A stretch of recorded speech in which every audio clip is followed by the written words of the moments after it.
Lesson number 1. What is energy? Keywords for this lesson are joule, store and pathway. The question for this lesson is, what is energy? Pause the video and have a go at the knowledge check. Answer the questions with true or false. When you finish, come back and we'll check the answers. Let's check the answers. The unit for energy is the joule. True. Things use up energy. False. Electrical energy flows through electric wire in a circuit. False. An object at rest has no energy. False. Energy and force are the same thing. False. Energy is lost when we burn wood. False. Friction is a type of energy. False. At the end of this lesson I would understand what energy is. False. Overview for this lesson. Identify the different energy stores. Also identify the different pathways.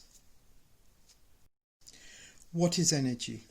We use the term energy in everyday language. But what does it really mean?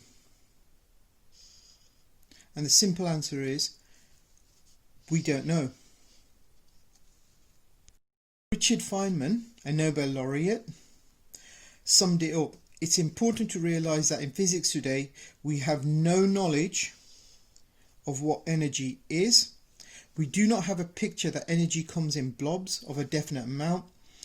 It is not that way. It's an abstract thing, in that it does not tell us the mechanism or the reason for the various formulas. So we have to think of energy in a different way. So we can use different ways to look at energy. Energy is an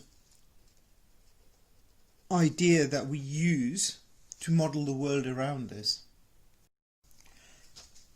So energy can be described as a mathematical idea or a concept. So this means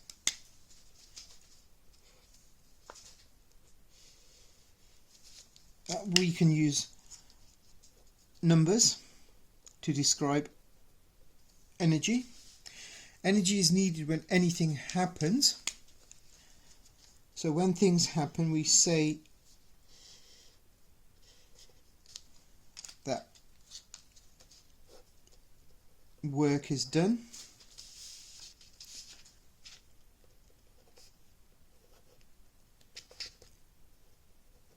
So work is done when anything happens. So for example, lifting an apple, a car accelerating, boiling a kettle of water, an electric current flowing through a wire. When we look deeper at each of these situations, we will see that each one involves a force acting on something. So when we do work, there is force and it acts on an object. So work and energy are related to force. In physics, work is done whenever energy is transferred, moved from one place to another. The reason we're interested in work is because it is useful. It allows us to do things. In the example above, a force is involved. So whenever we do work, there's a force involved. This could be the force to lift the apple or push the car, the electromagnetic force between the water molecules in the kettle or pushing the electrons in the wire. It is very confusing, and that's okay because it is quite a confusing concept, but there is ways that we can understand it. Again, watch the video, copy the clip over, watch this video. This will try and explain why it's so confusing. So one of the ways we can think of energy, because it is an abstract thing, it's an idea rather than something real. For example, like this pen, this is real. Okay, we know what it is, we know what it does. Energy is not an object, it's not a blob. We don't know what it looks like, we don't know how it exists or what causes it, but we do know that we can describe energy using numbers and what it does. For example, what kind of work it can do, and later on we'll see how it's stored as well.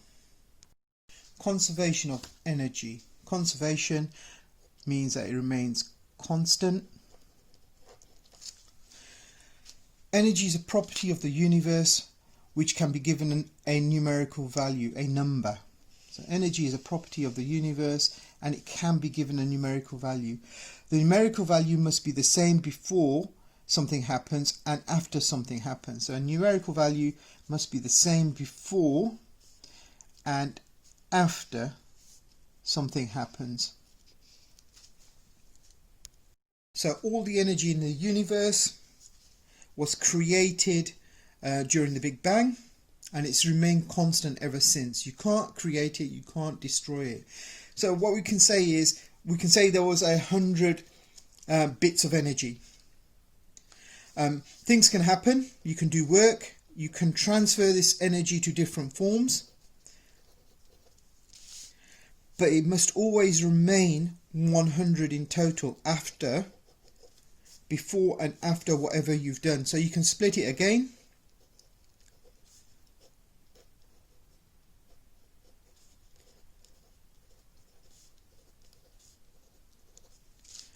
But as you can see, before you do work and after you do work, the number or the amount of energy must remain the same. Again, we can do further work, we can not transform the energy, but we can put it into different stores, but the amount of energy must remain the same. So if we think of energy as money, which is a little bit easier, we can use this analogy or model to think about energy as well. So if you went shopping, you could buy some chocolate, and if you had £10, you could buy the chocolate, but what you can't buy is a house with the chocolate. There's only certain things you can do with the £10. Say it's the same with energy as well. You could lift the chocolate with energy, but you couldn't lift the house with that amount of energy. So if you had 10 joules of energy, you could lift the chocolate, but not the house. If you spent £5 on the chocolate,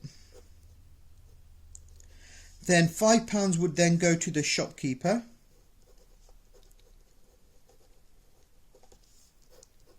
But notice, even though the money has gone to different places, the total amount of money remains the same. The amount of money is conserved. We can give the shopkeeper and then put some of this money in the bank, or spend it on bitcoins. But the amount of money before and after must remain the same. It must be somewhere. And what we say is that the money is conserved, and similarly with energy, if we have 10 joules of energy, we expend 5 joules lifting the chocolate up, then we must still be storing 5 joules of energy. So we have 10 joules at the beginning and we should have 10 joules at the end. This idea that the amount of energy remains the same is called the conservation of energy.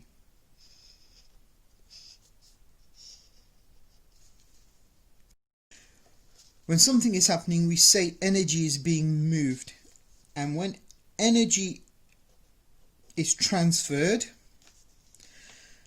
we can do work which is very useful for us, because this is what makes the world around us and everything work. For example, a brick falling off a table will transfer energy. When nothing is happening, it doesn't mean there's no energy. It just means something could happen or has the potential to happen. So, when nothing is happening doesn't mean there is no energy. It just means there's potential to happen. For example, the brick that was resting on the table has a potential of falling. So if you remove the table, the brick will fall down. So here we have the brick on the table. It's sitting there. It still has energy, but the table is stopping it from falling down. If you remove the table, the brick will then fall down, and as it's moving, it will do work. So, energy stores and pathways. We can store money in our pocket. We can store it in a bank account. We can store it in bitcoins. It can be stored in the shopkeeper's till or in a bank account. In the same way, we can store energy. This is another way that we can use to understand the idea of energy. How is energy stored? And you need to learn the 8 energy stores. So for example, we can store energy in a chemical store. Examples include fuels or foods. You can store it in an elastic store, in a stretched spring or a compressed spring, in a kinetic store. So a kinetic just means moving. In a thermal store, again, when we talk about a thermal store, we are thinking about heat. So any object that's warm will have a thermal store. So even objects which are very, very cold will have a thermal store. Gravitational store, which is due to the height. So any object above the ground will have a gravitational store. Magnetic. So think of 2 magnets together. If you try and push them together, they will either try and repel or attract. So you can store energy in a magnetic store. A nuclear store. So when we think about nuclear stores, we think about nuclear bombs, but you can also think about atoms as well. Electrostatic, separating charges, attracting or repelling. So think of lightning.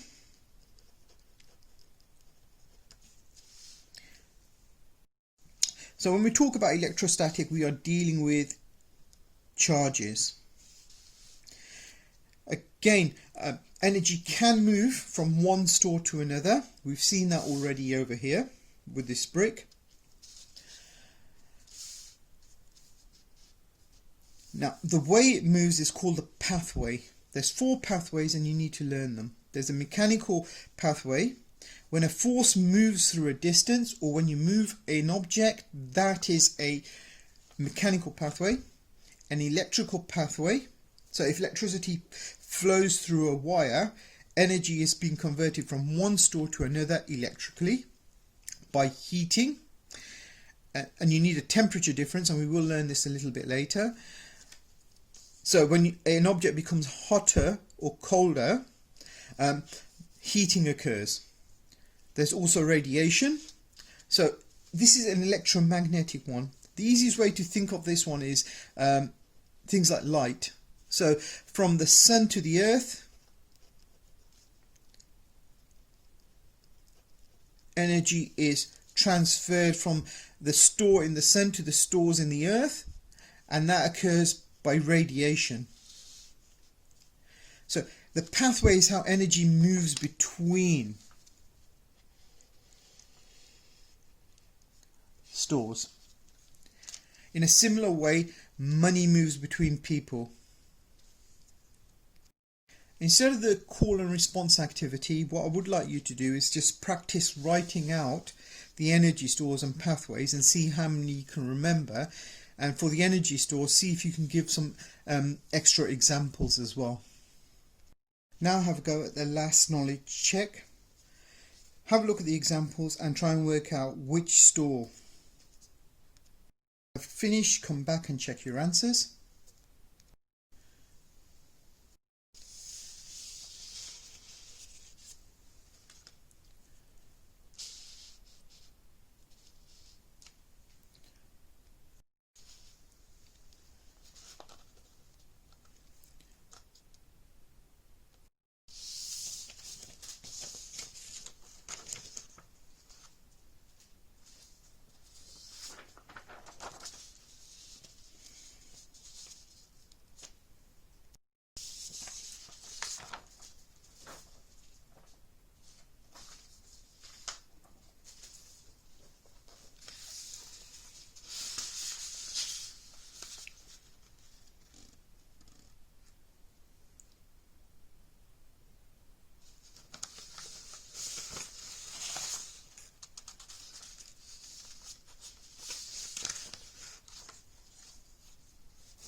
Just before we finish your lesson, I just want to make some quick points.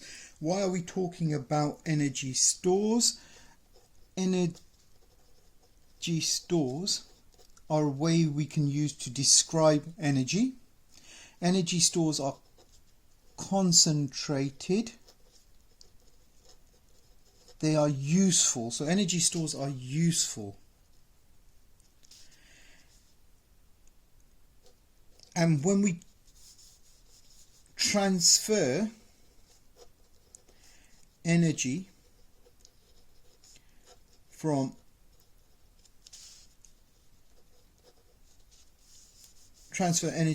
one store to another, we can do work. The units of energy are the joule, and we can represent it with a J. Also note, the units for work are also the joule. So whenever we do work using a force, the units for that work are joules. So we can see they are related.